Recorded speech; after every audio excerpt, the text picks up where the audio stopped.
मांजरगड येथील दुधना नदीवरील कोल्हापुरी बांधाऱ्याचे काम अत्यंत बोगस. शेतकऱ्याने केले जिल्हाधिकाऱ्याकडे तक्रार. बदनापूर तालुक्यातील मांजरगड येथे एप्रिल 2025 मध्ये कोल्हापुरी बांधाचे बांधकाम हे अतिशय निकृष्ट दर्जाचे झाले असून याची संरक्षण भिंत पहिल्याच पुरात पूर्णपणे ढासळली आहे. या कामात सिमेंट, लोखंड अत्यंत कमी प्रमाणात वापरण्यात आले आहे.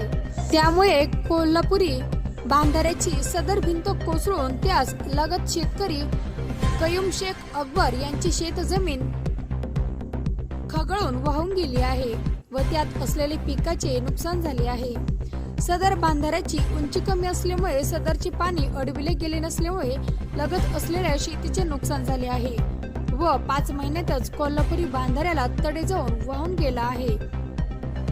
मांजरगड येथील बांधाऱ्याची चौकशी करून संबंधित अधिकारी, कंत्राटदार यांची चौकशी करून संबंधित योग्य ती कार्यवाही करण्यात यावी व खराब झालेले काम पुन्हा करण्यात यावे अशी तक्रार जिल्हाधिकारी यांच्याकडे शेतकरी कयूम शेख अकबर यांनी केली आहे.